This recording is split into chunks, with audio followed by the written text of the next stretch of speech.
Hey guys and girls, Bored now back with you. On this video I'll return to 1899. This is episode 6 and the episode is called The Pyramid, referring to the boy's pyramid, which represents the device he uses for time travel, or so it seems. And full spoilers once again, so I'm going to say by the high standards of this show, this might be the weakest episode of the season, or at least a bit below par. I think it's this, or maybe one of the early ones was a bit weaker, but I have to say I still got a lot out of this episode. I think it could be the weakest just because there's one or two force type scenes, force like relationship type scenes, in my opinion, and also just a couple things felt a bit repetitive. It's a funny one though, because for most of the episode it felt like it was just the characters and their interactions and the drama there, which was being really well done, but then it wasn't much more of that. But then suddenly at the end of the episode it really kicks back into high gear and you get some really thrilling, exciting stuff again. But overall, a very good episode. Still, I'd say it's just maybe the standards of the show is not as good. But the episode this time focuses mostly on Torv, who's like the pregnant sister of Castor, who of course appears to be dead. He went overboard in the last episode when he was under that trance. We see the fallout from that. But I have to say, Torv is another character who's proving like one of these little gems of characters where I just love everything about her. I love how strong-willed she is, the different like layers to her characters, and how she is very different from the mother, and how she's trying to guide like Castron, or was trying to guide him in a very different way.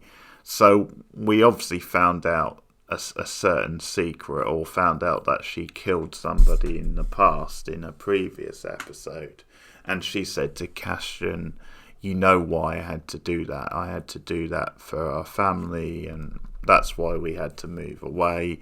And it gets revealed in this episode just what that secret was from the past, and the tension and drama around it is very well done, because in her flashback at the start of the episode, which we just get a snippet of, we see that she's trying to protect Castron, and it's like in this like cornfield type thing, and this other guy's got a gun who we're not quite sure who it is, but she's trying to protect her brother, and a couple of different times it flashes back from that. So in the next one, we have him like aiming the gun at Christian and actually shooting at him, and she like tries to like push the guy out the way, and the bullet like grazes her brother or something like that. But we see the impact this is having on her and the psychology, because when she first flashes out of it, comes out of the flashback, she actually turns on the boy, and it seems like she's starting to be manipulated by the mother as well. Like the pressure's getting to her, because she comes out with a gun and is like demanding we must go after the boy. It's funny how she like seems to come out of it pretty quickly, because then you get this dialogue with the captain Eck where he starts talking about how they must take back control of the ship. That's the most important thing. We must get the engines back up and running, and that becomes a big thing in the episode. But so I'm not sure if it's saying that Torv is having flashes and just certain things from the past is making her like she just had a brief moment of weakness where she suddenly was thinking, we need to get to this kid. He's the key, because having that flashback, I guess, maybe influenced in her in that. But her journey in this episode is very well done. But just getting back to the flashback and the big reveal of what exactly happened. So it is that guy, the one who was threatening Christian, who she ends up killing. And the way it comes about is then he's holding like the whole family at gunpoint, and we learn that he owns the land, and they've been working on the land, so they've been working for him. But it turns out that Christian had relations with his son, and once again it's playing into the whole very traditional, very conservative idea that this farm owner would be against those sorts of things like homosexuality. So he wants revenge, and this is when the episode takes a really dark turn, because he knocks out Torv, and when she wakes up, he's having sex with her, so he's trying to rape her as in his mind a way to even the score type thing. So it's a really disturbing scene and the way it plays out, but she ends up fighting back, and she hits him with the gun. She gets control of the gun, and she shoots him, and that's kind of it. That's the deal. She kills this guy, and that's the big secret which was set up in another episode, and why they're fleeing from their homeland. So that's the big thing with her and with their family, and it's great stuff. But some of the drama between them and the way they've used like religion and stuff, and the clashes between her and the mother character has been really compelling stuff, because we see at various times in this episode that the mother's trying harder to persuade her, and I think probably there's been extra stakes and tension now because of what's happened to Christian. So it's almost like the mother is trying to put that over her, like use it as guilt, and once again trying to push the narrative about then this child represents the devil and we need to do God's work almost. But there's some good stuff with that family in this episode. And another really good scene is with Romero, I should say, and the father of the family, the husband of the religious woman, because we've not really had much of him in the series, but he has this scene with Romero where Romero is just listening to him and taking it in, and he's supportive because he says, I understand you've got your family's best interest at heart. And this is like a positive side of religion, because so far in the series it's been mostly negative when it comes to religion, but this is Romero just being very sincere, and obviously you could say cynically then it's probably because he's not really a priest, but he may well be religious. I don't think that's ever been made clear one way or the other. But anyway, this guy is telling him about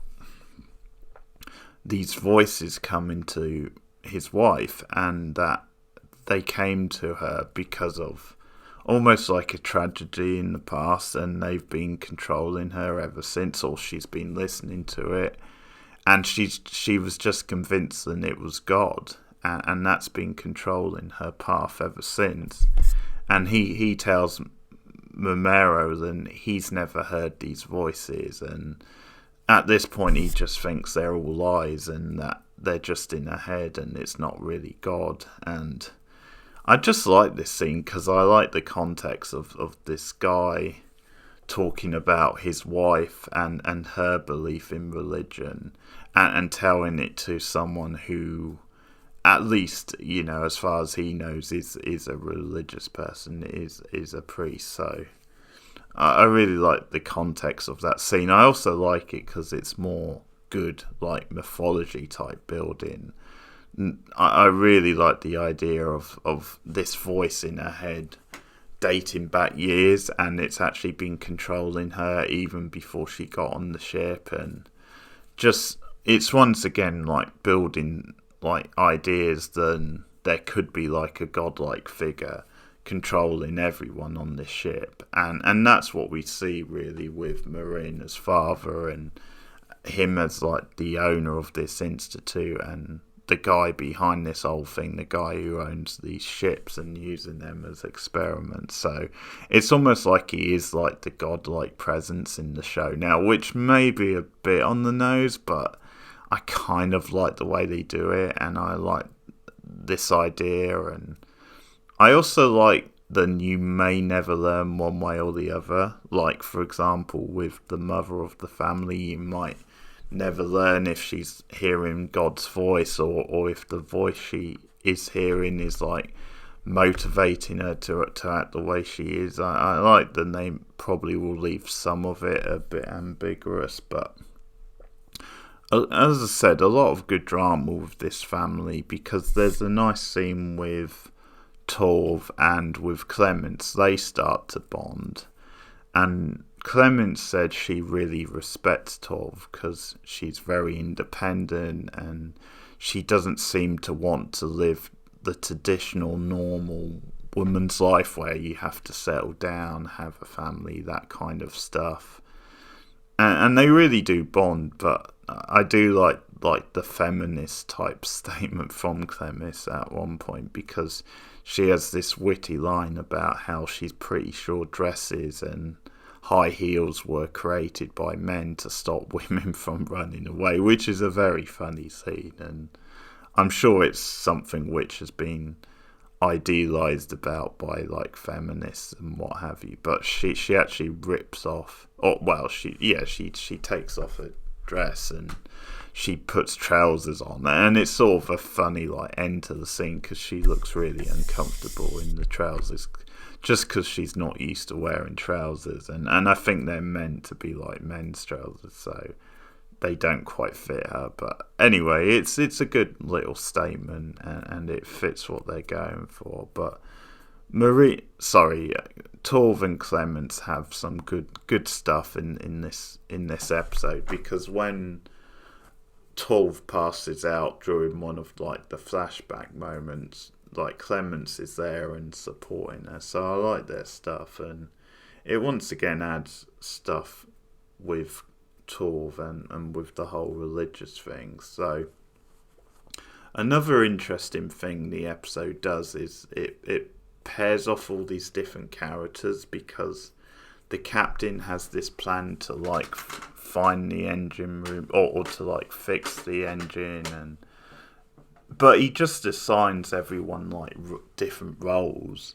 And what's sort of interesting is that you've got 3 different groups, and like 2 of the groups are like gendered, because you've got a group of females characters who are being led by Mrs. Wilson, and it's telling that she is assigned like a group, almost like it fits her role as sort of like a leader. And then you get a group of men, but then you do get a mixed group. But it did cross my mind that like it's just making commentary again on sign of the times, that women are kind of put in one group, men are put in another group, and that it's just very gender type thing. But as I said, there's some good stuff with these different groups and with them like looking around the ship, because like at one point you've got the group of women like searching around the deck, and they've got like lanterns, and it just has a nice eerie type feel. But a couple of the forced moments which I was speaking about, because you have a couple of like implied romance moments, which, well, one of them it goes to the full hog, because Marina and the captain have like almost kiss, like they have like an intimate type scene, which I don't think is completely out the blue, because they've obviously had a lot of scenes in the show together, and they have opened up to each other. But I guess I just didn't really see it as a romance, so I thought that felt a little bit forced. And then you also have Lane Lee and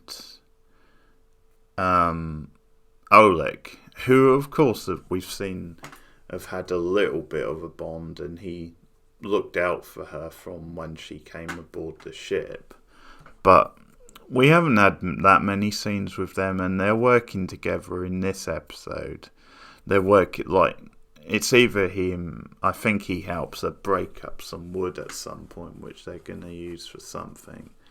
But yeah, they actually have like a romantic moment, which I actually didn't see it coming. Like, obviously Marina and the captain, you could maybe see coming a bit more, but I didn't see this coming. I just never really saw them as like it would be a romance. So I thought maybe it felt a bit forced, but then again, it sort of makes sense. I think it's just showing that Lane Lee is looking for a more normal life and looking for a bit more freedom and maybe to actually have romance outside of like how sexual her job is, and just these two characters coming together who have like limited options in their lives. And so it kind of works for that what they're going for. I just thought it seemed a little bit forced, maybe that then they haven't really built up this relationship enough. But by the end of the episode, they are like a couple. They do kiss properly, and they do seem to be together by the end. So that's obviously a whole thing. And we obviously get some more, not massive stuff, but pretty big stuff with Marina and the whole institute. And we learn that like one of the main crew members, the one who would steer the ship, is working for Marina's father. And because there's this scene where after they finally get the engines working again, then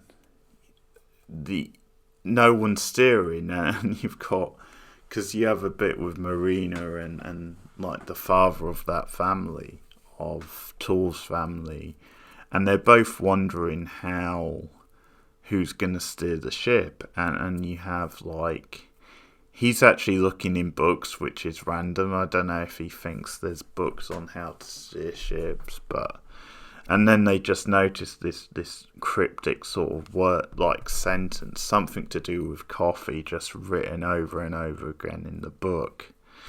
And I don't know if that's going to be a thing that's going to be explained as having a meaning, or I got the impression it might have just been something where they didn't want them to take control of the ship, so they just erased everything in that book and just left it with like this one message. But because it is like this one sentence and it's like repeated over and over again, you get the impression it might have a meaning. But that's the thing, because then it cuts away to the father and at this institute, and he's getting an update from the crew member who is clearly is working for him, like working is part of the conspiracy, and he gives them an update and says, because they still haven't got the boy, saying I need the boy and I need the pyramid, but also the other guy mentions like a transfer and says it'll take 2 days. Or a day, I think he says, for the transfer, and I sort of think that then he means like a transfer of the ships, like maybe between the two ships, and that probably makes sense with something that happens at the end of the episode. So Marina and Orc or Ek decide to go to this institute in Marina's past, so they go through the tunnel type thing, which she learnt from the boy, and they end up back at the place,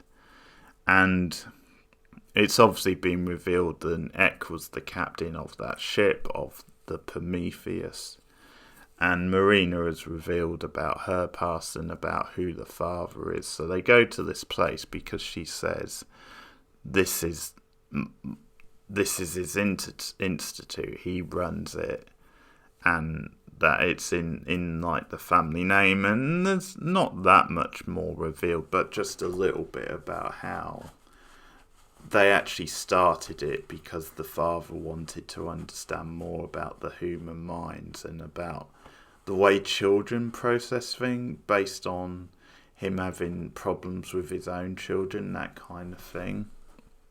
So they go to this place and they're just looking for like the father, and they're looking for like the door to his office, because at one point Marina says this is where the door used to be, and now it's disappeared.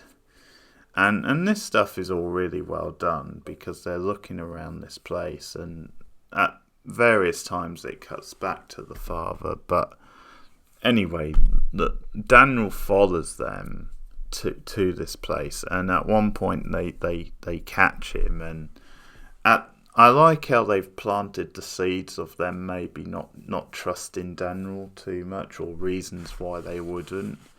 And it's clear that neither of them trust him at this point. So Ek like holds him up at gunpoint and demands answers, and is trying to put him in a room.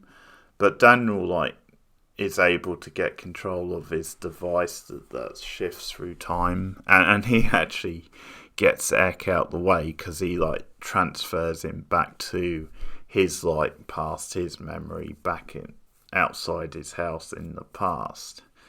And that gives him a chance to talk to Marina, who takes the gun and holds him at gunpoint.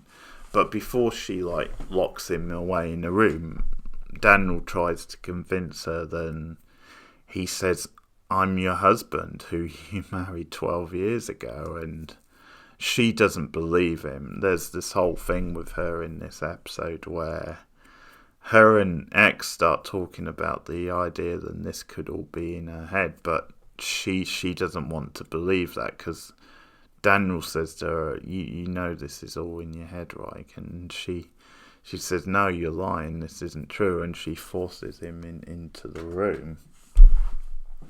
And it's at this point where things get all shook up, and we see the three of the different characters. And you get this really great line which links everyone, where they're just saying this can't be real. You get three different people saying it. So you get this thing on the ship, on the main ship, with seemingly the survivors. So Torv and the group of people who go up aboard on the deck. And it's revealed that they're the only one left on the ship, then everybody else is either dead or has disappeared. And they're at the top of the ship, and this storm starts off, and so Torv says that this can't be real. And then Marina also has this line about this can't be real at some point. And then the big one of the three is then Ek ends up back in his ship, but not back on the original ship, back on the Prometheus, which obviously we've heard that idea that he's really the captain. So it gives me the idea that he could be dead, but he ends up back on the ship. He's the captain of Prometheus, and he says this can't be real. So you've got these three different characters saying it, and the links between them. And it's another great hook at the end of the episode. This show has done hooks like that so well. And once again, so many ideas run through your head. But the talk of the transfer from like the crew member to the father, that suggests to me that possibly they're looking to transfer over between the two ships. But very good stuff. I also quite like, although it's a bit over the top, I do like the scene with Marina because it's when she comes out of the institution, and she's had enough, so she starts screaming for the father, saying, "I know you're watching." And you get this point of view thing from the father who's watching, but it's like through a window, almost like the sky is a window. And once again it comes back to this idea of him being like a godlike presence and just watching over her. And at some point she like makes a crack in the sky, and it's then that she realizes what's going on a bit, and she actually like creates like a, I don't know the word, some sort of shape in the sky, and she like rips it out, sort of thing, rips a shape in it, and it's sort of revealed, and there's this portal which she can like go through. But we also see the father watching on the screen, watching the different characters, and that's something we've seen earlier in the series, like someone watching everything on like these old style monitors, but it's only just been revealed and it's the father. So good stuff once again, lots to talk about. That's the latest 1899, or the latest episode. I've done 2 more episodes to go now. Very excited to get to them. Like and subscribe as always. Share me out on social media and give me some of your theories on the show. Also, what about the characters? Who have you liked? Who's your favourite character? Do you have any characters you're not so keen on? Any ideas moving forward? Let me know in the comments below.